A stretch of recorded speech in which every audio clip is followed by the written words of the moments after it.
నేను ఒకటే చెప్తున్నా అండి, నేను ఇంతవరకు పదవి వచ్చిన తర్వాత పెద్దగా రాజకీయాలు చేయలేదు. నేను అది తెలుసుకోవాలా. నన్ను రాజకీయాలు చేసి నన్ను గెలకాలనుకుంటే ఇంకా నా స్ట్రాటజీ ముందు ఎవడు పనికిరాడండి. అది నేను తెలుసు, వాళ్ళకి నేను చెప్పదలుచుకున్నా. అంతకుముందు మంత్రులు అయినారు, చాలామంది మంత్రులు అయినారు. ప్రతి ఒక్క మంత్రి ప్రతి ఒక్క దాంట్లో ప్రతి నియోజకవర్గంలో ఏదో రకంగా వాళ్ళు ఇన్వాల్వ్ అయ్యి మీకు తెలియకుండా చాలా చేశారు. నేను ఆ పనులు చేస్తలే. ఏ నియోజకవర్గంలో కూడా నేను రెస్పెక్ట్ ఇచ్చి ఏ వాళ్ళకి ఎమ్మెల్యేస్ కానీ ఇన్ఛార్జెస్ కానీ ఎక్కడా కూడా వాళ్ళకి తెలియకుండా నేను గెలకడంలో. సో నేను అనేది మైండ్లో పెట్టుకోండి. నేను మంత్రి ఉంటా, 5 ఏళ్ళు కాదు, తెలుగుదేశం పార్టీ ఉన్నన్నాళ్ళు నేను మంత్రి ఉంటా. ఇక్కడ మీరు గెలిపిస్తా పోండి. ప్రజలకి సేవ చేసేదానికి అదృష్టం ఉంటుంది. ఎందుకంటే లోకేష్ గారికి తెలుసు నేను ఎట్లా అంటుండ అనేది చంద్రబాబు గారికి తెలుసు.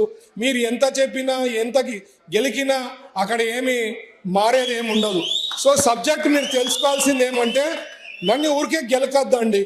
నా నియోజకవర్గంలో వచ్చి ఏదైనా గెలికేది స్టార్ట్ చేసినారనుకో, నేను వేలు పెట్టినాననుకో, మినిస్టర్గా వేలు పెట్టినారంటే ఆ నియోజకవర్గంలో చాలా మీకే ప్రాబ్లమ్స్ వస్తాయి. సో కైండ్లీ మీ పని మీరు చూసుకోండి. మీ నియోజకవర్గం మీకు ఇచ్చారు, ప్రజలు మీకు ఓటేసి గెలిపించారు. మిమ్మల్ని చూసుకునే బాధ్యత మీ ప్రజలు. మీకు ఎన్నో సమస్యలు ఉంటాయి, అవి సాల్వ్ చేసుకుంటూ పోండి. అదే కాకుండా ఊరికే నా నియోజకవర్గంలో వచ్చేవాళ్ళు అంటే ఏదో పెత్తనం చేయాలనో లేదో ఏదో గెలకాలనుకోవడం అయితే మాత్రం నా స్ట్రాటజీస్ ముందు, నేను చేసే పనుల ముందు ఎవరు నా దగ్గరలో కూడా రాలేరు. అది నా ఎన్నో నిరూపించుకునేదానికి ఎగ్జాంపుల్స్ ఉన్నాయి. మెడికల్ షాప్స్ రోడ్ది ఎవరు చేశాడండి? ఎవరికైనా చాతైందా? స్మూత్గా సాల్వ్ చేశామా? సో ఇట్లాంటివి ఎన్నోటి ఉన్నాయి, చెప్పుకుంటా పోతే చాలా ఉన్నాయి. సో నేను చెప్పేది ఏంటంటే, ఎవరి నియోజకవర్గంలో వాళ్ళ ప్రజలు మిమ్మల్ని ఎన్నుకున్నారు, మీ పని మీరు చూసుకుంటే మీకు బాగుంటుంది అనేదే నేను మీకు రిక్వెస్ట్ చేయడం జరుగుతుంది. ఎందుకంటే మనకి ప్రజలు ఓటేసి గెలిపించిన దానికి 5 ఏళ్లలో ఎంత చాతనైతే ఆ నియోజకవర్గం డెవలప్ చేసుకోవాలా, ప్రజలకి సేవ చేయాలా.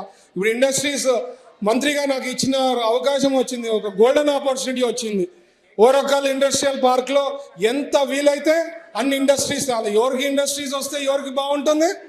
ఇక్కడ ఉండేవాళ్ళు మీ అందరికీ, మీ పిల్లలకి, మీ వాళ్ళకి ఫ్యూచర్. అవునా కదా? నా పర్సనలే కదా, అందరికీ కదా. సో ఇది మైండ్లో పెట్టుకోండి. మనం కష్టపడుతున్నాం, చేస్తున్నాము, డెవలప్ చేస్తున్నాము. స్టేట్ వైడ్ ఎన్నో రకాలుగా ఇన్వెస్ట్మెంట్స్ తేవడం జరిగింది.